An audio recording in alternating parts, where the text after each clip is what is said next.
Hi friends, ఈరోజు interesting audio నవల వచ్చేసి పిల్ల బచ్చా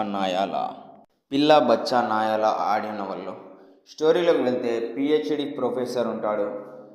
మూమెంటం గురించి, ఇంకా ఇంద్రజాలం గురించి, సైన్స్ గురించి, మ్యాథ్స్ క్యాల్కులేషన్ తోటి ఏ ఈక్వేషన్ అయినా సాల్వ్ చేసే గురువు ఎవరైనా పిహెచ్డి చదువుతున్నారో లేదని ఓ చిన్న పిల్లాడు తెలుసుకుంటాడు. ఆ పిల్లాడికి చదివిన ఇంట్రెస్ట్ లేదు. ఎందుకంటే ఆల్రెడీ చదువుకున్న వాడి మైండ్ సెట్ ఎట్లా ఉంటుందని, అన్నిటికీ మనం మూమెంటంని, ఫిజిక్స్ని, కెమిస్ట్రీని, సైన్స్ని కలిపే విధంగా ఒక మనిషిని మ్యాథమెటిక్స్ లెవెల్లో చంపేయడం ఎలా అనే దాని గురించి చదివితే అయిపోతుంది. కానీ ఆ చిన్న పిల్లవాడే ఈ మొత్తం ఈ ప్రొఫెసర్ తోడు కలుస్తారు. ప్రొఫెసర్ పేరు వచ్చేసి రామకృష్ణ. ఇంకా పిల్లాడి పేరు వచ్చేసి జగ్గు. రామకృష్ణ మొత్తం పిహెచ్డీలో ఉన్న అన్ని సబ్జెక్టుల మీద రీసెర్చ్ చేసి చాలా వరకు అవగాహన ఉన్నట్టి వ్యక్తిగా తెలుసుకుంటాడు జగ్గు తనకు నువ్వు నా దగ్గర పనివాడిగానా లేకపోతే నేను నీ దగ్గర పనివాడిగానే ఒప్పందం ఇద్దరు కుదుర్చుకుంటారు. కానీ ఇద్దరి మధ్యలో మొదటిసారి పరిచయాలు ఉండవు. మెల్లమెల్లగా వారికి నమ్మకం అనేది ఒకరికి నమ్మకం వచ్చేంత వరకు పరిచయంగా ఇద్దరు కలుసుకోవడం జరుగుతుంది. అలా ఎవరిని ఎలా చంపాలనే దాని గురించి కూడా ఈ జగ్గు చిన్న పిల్లవాడు 10 ఏళ్ళ అబ్బాయి ఇంత నాలెడ్జ్ని చూసి ఆ పిహెచ్డి ప్రొఫెసర్ షాక్ అవుతాడు. ఆ రామకృష్ణ అనే వ్యక్తి షాక్ అవుతాడు. అసలు నీకెందుకురా ఇవన్నీ చేయాలనిపిస్తుందని జగ్గుని అంటే, ఏం లేదు సార్, మనం ఎలాగో చచ్చిపోయాక మనం చదువుకునే బుక్స్ మనతోటి రావు, మన వయసు అయిపోతుంది, ఏజీ అయిపోతుంది.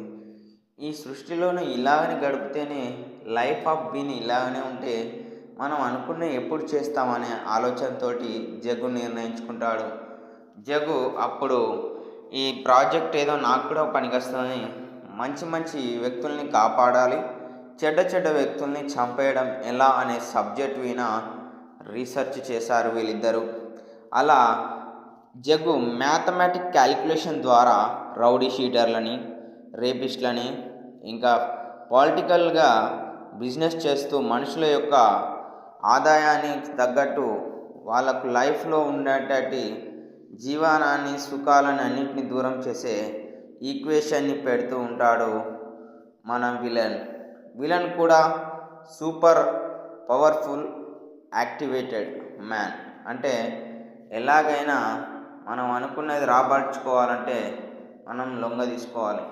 సో చిన్న వాళ్ళని చంపుకుంటూ వెళ్తూ అలా పెద్ద సైంటిస్టుల వరకు వాళ్ళని కూడా చంపేంత తెలివి ఎంచుకుంటాడు జగ్గు. ఈ సైంటిస్టులను మేనేజ్ చేస్తుంది వచ్చేసి గోపాలరావు ఇంకా ముసలి వయసుకి వచ్చినా కానీ తన పేరు చెప్తే జరగని బిజినెస్ డీల్ ఉండదు. అంత డబ్బున్న వ్యక్తి. ఆల్మోస్ట్ వరల్డ్లోనే ఫేమస్ బిలియనియర్గా ఫస్ట్ ప్లేస్లో ఉండేవాడు గోపాలరావు. అలా టాక్ వెళ్తూ ఆ టాక్ అనేది బయటికి వస్తుందని అప్పటి మ్యాగజైన్లో తన పేరు పడకుండా తన డీటెయిల్స్ని మొత్తం ఎరైజ్ చేసేసుకొని ఒక సాధారణ వ్యక్తిగా ఉన్నప్పటికీ పవర్ మాత్రం అతని చేత కంట్రోల్ అయ్యేటట్టు చేసుకున్నాడు గోపాలరావు. ఇలా జగ్గును రామకృష్ణ టార్గెట్లోకి ఈ గోపాలరావు పడతాడు. అది ఒక గవర్నమెంట్ టీచర్గా ఉండి నటిస్తూ ఎంతోమంది ప్రాణాలను తీస్తున్న mostly wanted business man, every crime సస్పీషియస్గా తెలుసుకుంటాడు.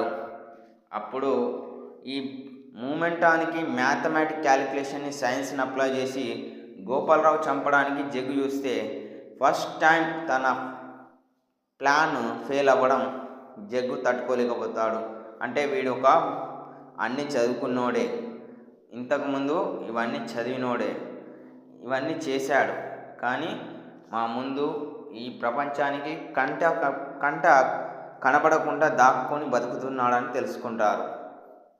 ఇలా వాడిని చంపాలంటే వానికి ఉన్నటువంటి ఫిలాసఫీని, గైడెన్స్ని మనం తెలుసుకోవాలంటే అతని గురించి ఎన్ని మార్లు జగ్గును రామకృష్ణ ప్రయత్నించినా ఏదో ఒక జిగ్జాగ్ ఈక్వేషన్ తోటే ఫైండ్ అవుట్ అవుతుంది, కానీ కరెక్ట్ అయిన ఇన్ఫర్మేషన్ దొరకకుండా ఈ గోపాలరావు తప్పించుకుంటాడు.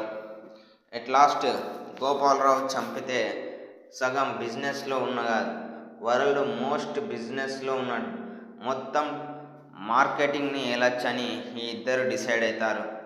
అయితే వీడు మంచివాళ్ళ ప్రపంచానికి నటించిన మన ముందుకు ఇలా అమాయకత్వం ఉన్న ఈ గోపాలరావు గురించి నిజం తెలిసి చంపేయాలనేదే జగ్గు రామకృష్ణ యొక్క డీల్ అండ్ గోల్ కూడా. వీళ్ళు అనుకున్నట్టు అది చేస్తాడు. మ్యాథమెటిక్ ఈక్వేషన్స్ సైన్స్ని అప్లై చేసి, మూమెంట్ ఫిజిసిస్ని థియరీని అప్లై చేసి గోపాలరావుని చంపేస్తాడు జగ్గు రామకృష్ణ.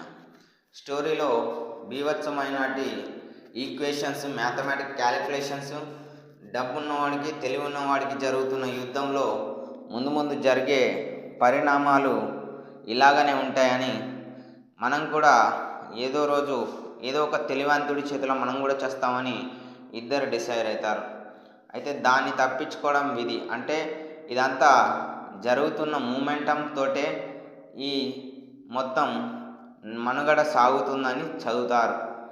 అప్పటి నుంచి ఎవరైనా చాలామంది వాళ్ళు చనిపోతున్న నార్మల్ డెత్ అయినా అది ఒక మ్యాథమెటిక్స్ సైన్స్ అప్లైడ్ ఈక్వేషనే అని ప్రూవ్ చేసి ఒక ఇంటర్వ్యూలో ఆ కానుంచి లాస్ట్గా వాళ్ళ డీటెయిల్స్ పెట్టుకొని, జీవితంలో అనుకున్నంత సంపాదన ఉన్నది, టార్గెట్ అయినట్టు గోపాలరావు అనే విలన్ని చంపేశారు, ఇక మాకు అడ్డు లేదు. గోపాలరావు లాంటి వాడు ఎంతో పెద్ద పెద్ద బడా నేతలు ఎలాగైనా బతికేది మా అంటే ఓ 500 కోట్లు 1000 కోట్లకు బతకగలుగుతారు కావచ్చు, కానీ సంతృప్తిగా బతకలేరని తెలుసుకొని ఇంతటితోటి వీరు ఎక్కడ పరిచయం కాకుండా ఎటు అటు దూరం అయిపోతారు.